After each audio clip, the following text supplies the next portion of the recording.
Hi guys, and welcome to episode 8 of The Gungeon in the Gungeon. I'd like to thank everyone for liking and subscribing. If you can continue to do that, that would be great. And you know what? I actually did get a couple of comments this last video that I did.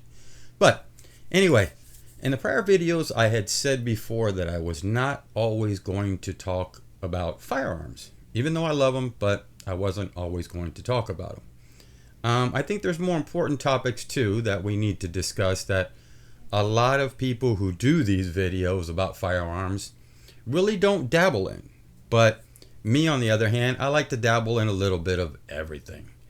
I mean, like I had said, you got guys out there who do great jobs at, showing you firearms, taking them apart, showing range time, doing, different things with firearms, comparing firearms. But I don't only want to get into that. And I mean, most of the firearms that I'm showing you is my personal collection. It's not anything that I buy and sell or anything. This is my personal collection. And I buy usually probably something every other week or so, or when my wife actually allows me to buy. But anyway, today's topic is going to be about PTSD. I feel that this topic is very, very important amongst our military personnel, first responders, nurses, and sometimes the average everyday person has PTSD. And I feel that PTSD is not recognized enough. There's not enough avenues out there for PTSD, and sometimes in workplaces and, family relatives and whatever does not sometimes really understand PTSD or the signs and symptoms of PTSD. I've really been researching this a little bit and, trying to see how I was going to approach this video and talk about it. But it's a very important topic. And I did a little research and, I was looking at a couple of statistics. And do you know that 7 out of every 100 veterans develops PTSD? And it kind of depends on, some of it's really weird. People from Vietnam, 15% develop PTSD. The Afghan war that we had, 12% develop PTSD. First responders, firemen, for example.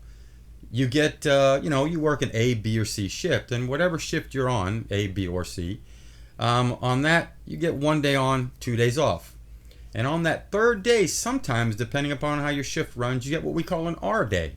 And that is a day of what I call a rest day. At least that's what I used to call it when I was on the department. So it gives you 3 days instead of, just your 2 days at, 1 on, 2 off. But as far as, PTSD is concerned, a lot of military people have seen more than actually what most of us have seen, truthfully. I mean, and depending upon what war that they were actually in, these veterans, they saw some really bad stuff, like personal friends and, guys that they were on tour with or whatever have passed away, or, right in front of them. And, brutally too, just not, easily, very brutally at times, and then you get a lot of veterans come back and, they're missing limbs, and trying to cope with everyday civilian life is really hard for them. And sometimes they don't do very well with it, and here recently we've just had a shooting that was not too long ago, not in the state of Florida where I'm at exactly, but in another state where a military person had a little bit of a problem and shot up some people, and I think that this is a big issue, amongst our veterans, and I think our veterans are not well taken care of, in my personal opinion. And like I say, these videos that I do are only my opinion. They might not be anybody else's, but they're my opinion. But I feel that I wouldn't be here today if it wasn't for these veterans and the sacrifices they gave and still give until today. It's a shame that we had a multitude of them on the streets, homeless, and that there's not enough help. I don't feel. And I don't feel our government gives them enough help, if you want to know the truth. I think there needs to be more avenues for them to be able to explore, to help them cope with the situations of civilian life, because it's not easy, you know? And the same thing goes for our first responders. They see a lot of bad things too. I know when I was on, I saw a lot of not really good things. I didn't get PTSD because of it, but you know, it does affect you a little bit every now and then when you see something bad, you know. And our nurses, our police officers, gosh, they go through a ton of things every day. You know, our police officers, if it wasn't for them, you know, hell, our towns would be terrible, you know.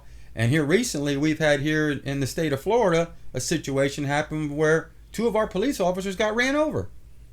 So this goes to show you that, you know, there's a lot out here that they deal with. And now, I hope not, I pray not, that these 2 officers that had this issue get PTSD because of this, you know.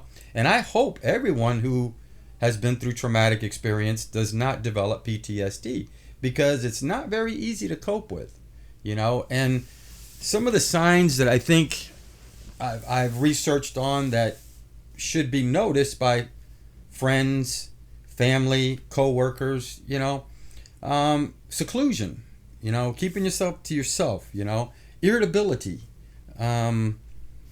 If something slams or bangs or does something, they just flinch, you know, real quick. Very nervousness, very anxiousness I've seen. So these are some of the warning signs that I've seen and that I've kind of researched on when it comes to PTSD. But I actually think it's a real problem, and it needs to be addressed. And we don't think about it as much, you know, and especially us as men, you know, hell, me being one of them, we kind of tend to put our feelings and put our emotions to the side, and we kind of keep them right here inside, and we don't like to release it, you know, and things that we see as you know, as an everyday events that happen, we kind of tend to keep it here, and we don't release it. We don't talk to somebody, which I feel that we should. You know, I've experienced some personal family relatives that have had some issues with PTSD, and talking to them and letting them talk and letting them hear, you know, that there are avenues for them to be able to turn down. Or hell, even me, you know, they can talk to me about it, you know. I might be an avenue for someone, you know, if it's necessary.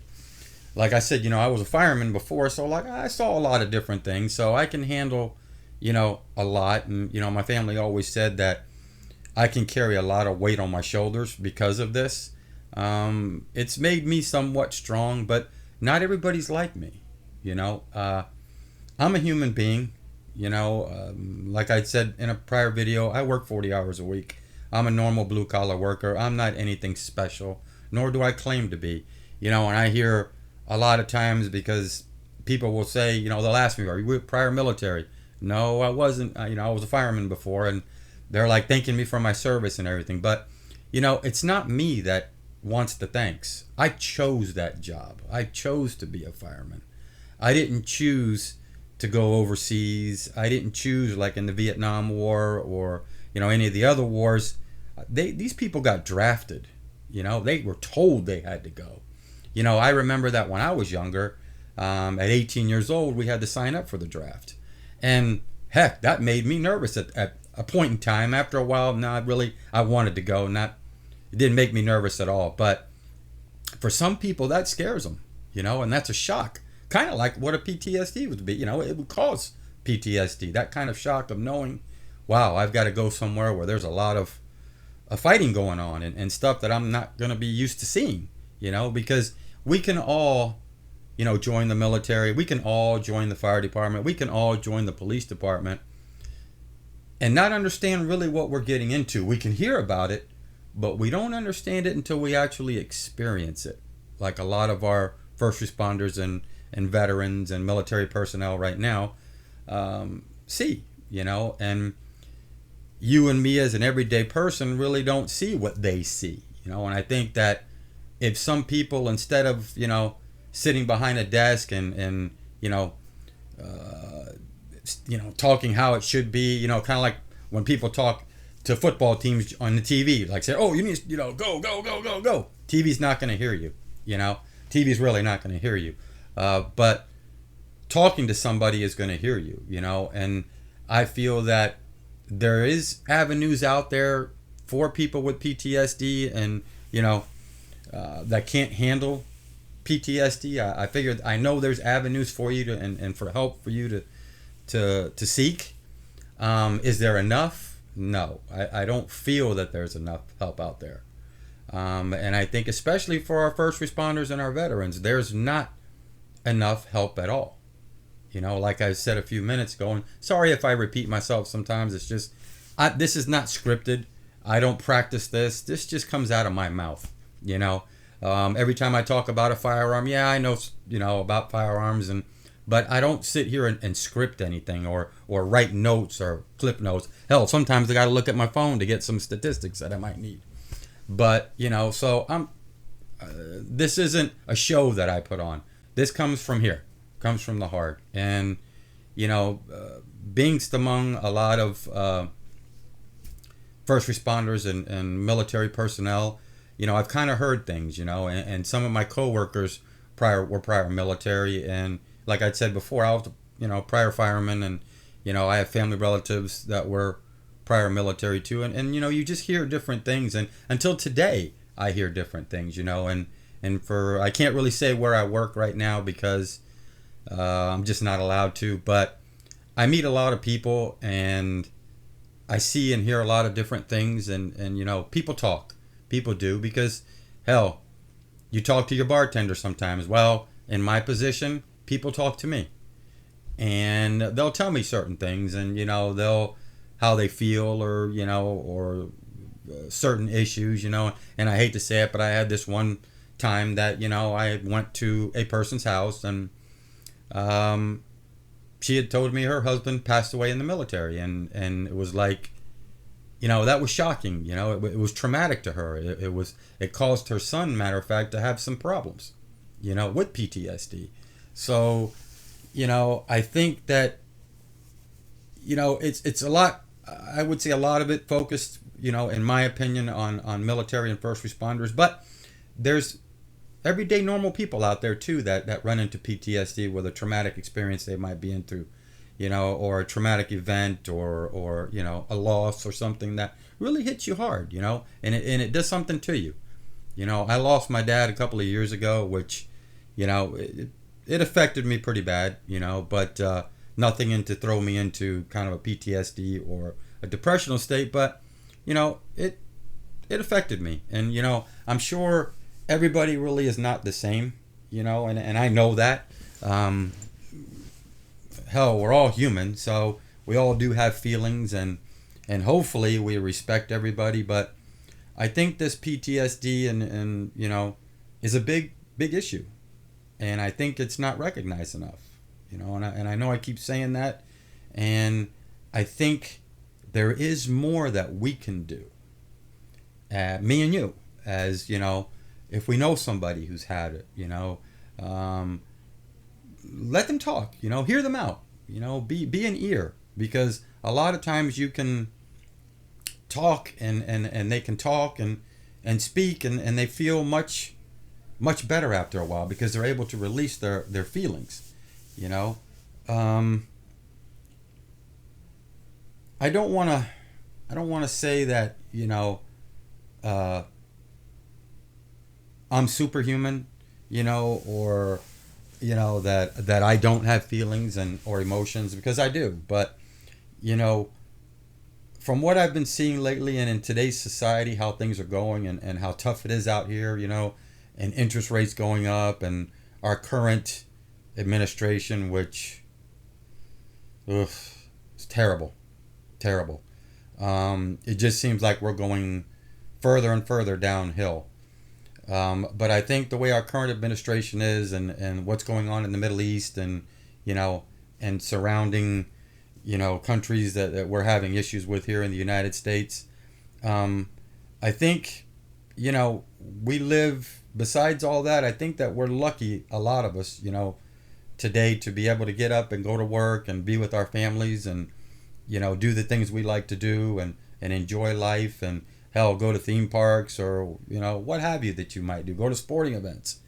But I think we need to think about the people that are fighting for us to be able to do this. I think we need to think about the first responders, the police officers, the firemen who go to work every day not knowing if they're going to come home in the afternoon.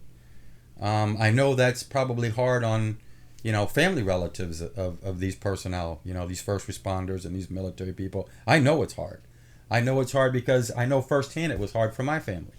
They never knew if I was going to come home or, hell, if I was going to get burned in a fire or whatever have you. And I had a couple of close calls when I was on the department that were a little scary, but, I managed to make it through it. But not everybody gets that lucky, and so I kind of feel for our military personnel and I feel for our first responders and I feel for the spouses and the children of these people, and I think that, help is a big thing, and I feel that we need more help out there.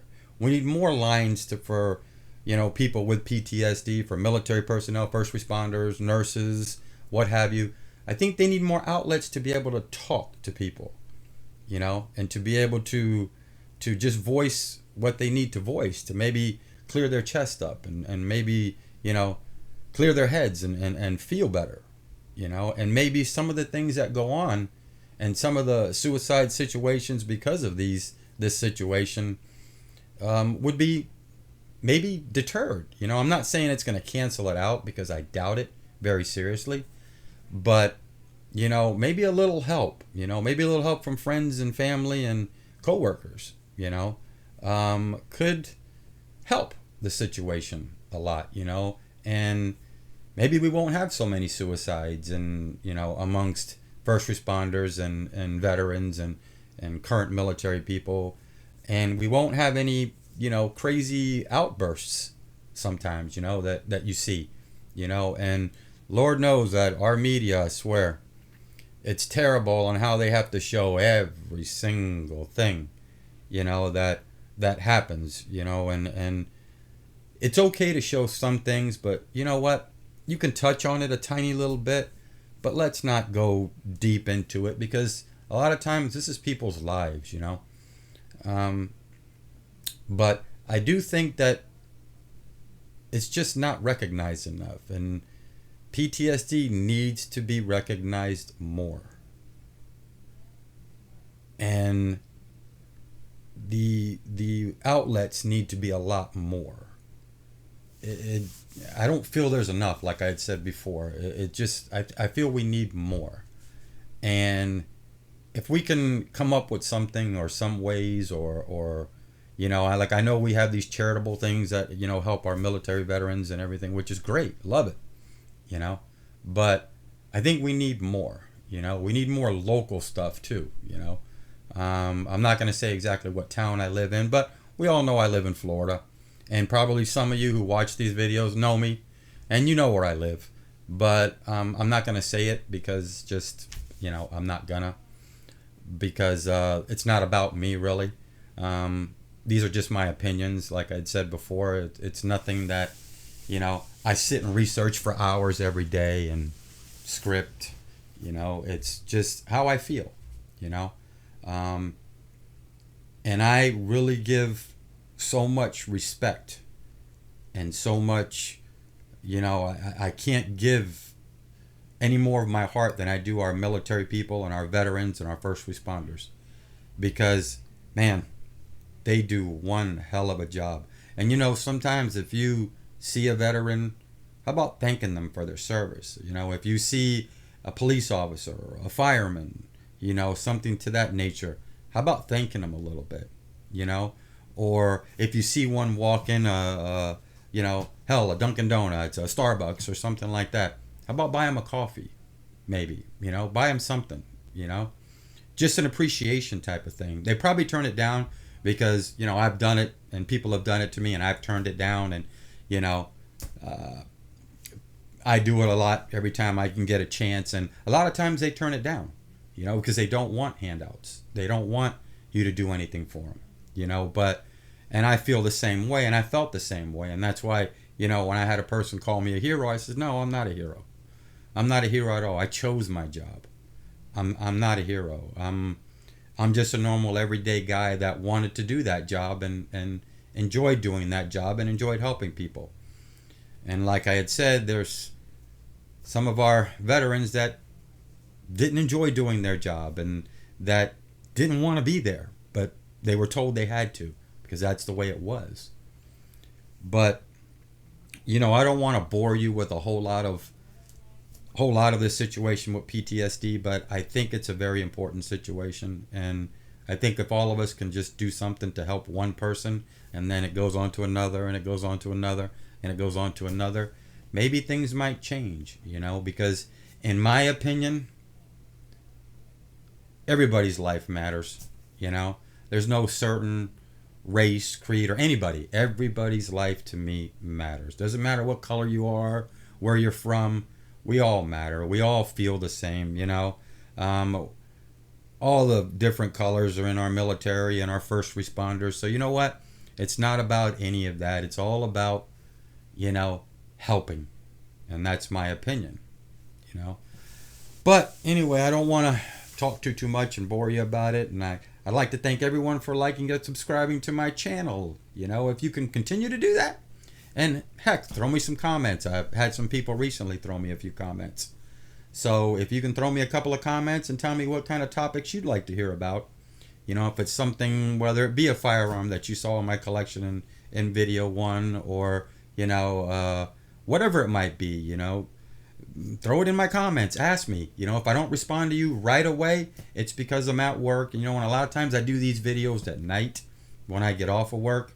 Yeah, I'm off on the weekends, but weekends are for family is what I like to do. So if you want to talk, or ask me something, hell, ask me something on my channel in the comment section and I'll answer you. Like I told you, I had somebody that commented that knew me from a long time ago and he asked me a question and I answered his question, so feel free, because I'll answer you. But like I said, it might not be right away, but give me 24 hours and I'll make sure that I answer your comments. And like I said, pretty soon we're going to be doing, I'll do some range stuff and you'll see range stuff out of me. I'm not just going to do talking or showing you what my personal collection of firearms are, even though it gets bigger and bigger as we talk. And I'm probably going to have to do another walkthrough of my room because I've added a bunch since the first video actually. And I plan to add a lot more, because like I said, I'm an enthusiast and I'm an everyday guy. And, I just feel sometimes there's other topics that I want to talk about besides firearms. But, there'll be a lot more firearms that we discuss and some range time. And we're going to go to some gun shows and stuff like that and film. And then we're going to have some special guests. Matter of fact, I'm hoping that I can get one this coming weekend from the Guy's View. You might recognize who he is, but I'm hoping I can get him. And then after that, I'm going to do a special one. It's going to be a good one, and I think you'll like it and I think you'll enjoy it right after that one. And then I'm going to have more guests, that are going to bring their personal firearms on, and they're going to talk to me about them, and we'll discuss them and we'll go over them. And if there's some comments that you guys want to know about it, we'll get your comments answered. But anyway, guys, I'd like to thank everyone for liking and subscribing again. If you can continue to do that, have a nice night. Peace out from the dungeon.